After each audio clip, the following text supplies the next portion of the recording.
Imagine walking through a serene forest, the air crisp and fresh. Suddenly, a deer emerges. But there's something unnerving about it. Its movements are erratic, its eyes hollow.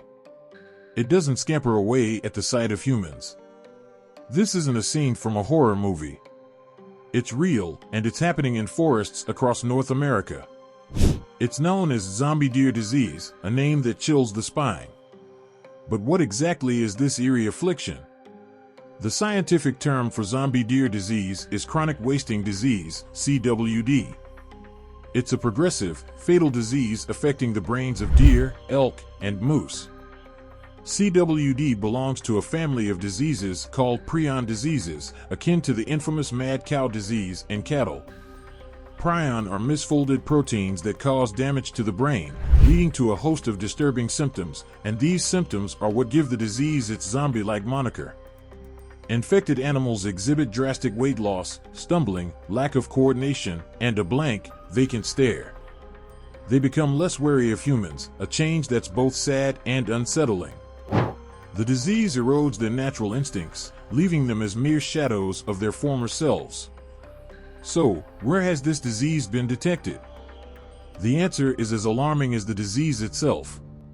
First identified in Colorado in the 1960s, CWD has since spread. It's been found in wild deer populations across the United States and Canada, and even as far as South Korea and Norway. The geographical spread is a puzzle wrapped in mystery, sparking concerns among wildlife experts and the public alike. But the million-dollar question lingers in the air: what is the risk of this disease spreading to humans? This is where our tale takes a turn towards the unknown. Studies have shown that prion diseases can jump between species. The most notorious example is the mad cow disease outbreak in the 1990s, where humans developed a variant of the disease by consuming infected meat. Could we see a similar scenario with zombie deer disease? The truth is, scientists are still grappling with this question. Research is ongoing, but the uncertainty is what fuels the underlying fear.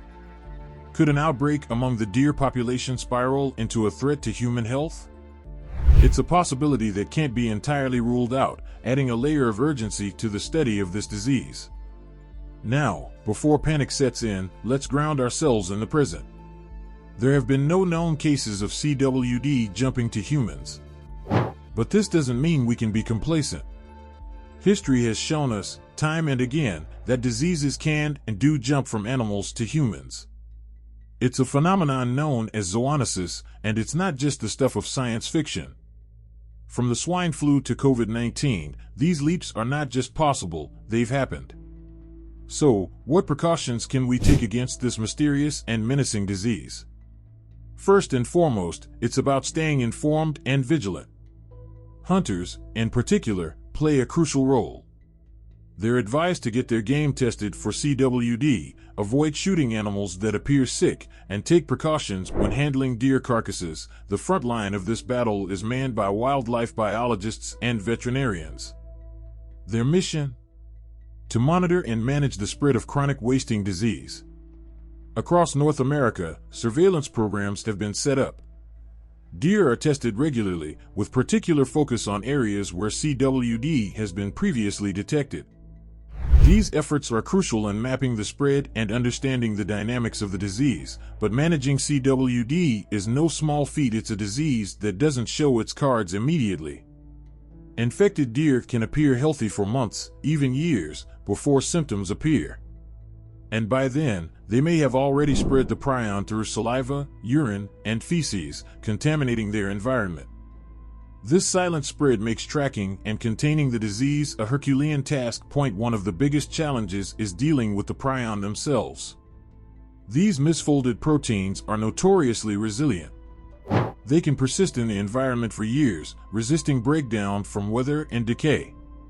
This durability makes contaminated areas a long-term hazard, both for wildlife and potentially for humans. The struggle against CWD isn't just a biological one, it's wrapped in socio-economic layers. Deer hunting is a cultural tradition, a recreational activity, and a significant economic driver in many regions. The emergence of CWD poses a threat to this tradition and livelihood. Hunters are understandably concerned, not just for the deer populations, but for the future of hunting itself. Despite these challenges, progress is being made. Research is advancing, shedding light on how CWD spreads and how it might be contained. Scientists are exploring potential vaccines and testing methods that are quicker and more accessible. There's even research into genetic resistance to CWD in deer populations, a glimmer of hope in this ongoing saga. But this battle isn't just fought in the field or the lab, it extends into the realm of policy and public awareness. Wildlife agencies and governments are collaborating, developing strategies to manage deer populations and reduce the risk of CWD transmission. Public education campaigns are crucial in this fight. Hunters and the general public need to be informed about the disease, how to recognize it, and what actions to take if they encounter a potentially infected animal. Community engagement is key. Hunters, wildlife enthusiasts, and residents in affected areas are invaluable allies.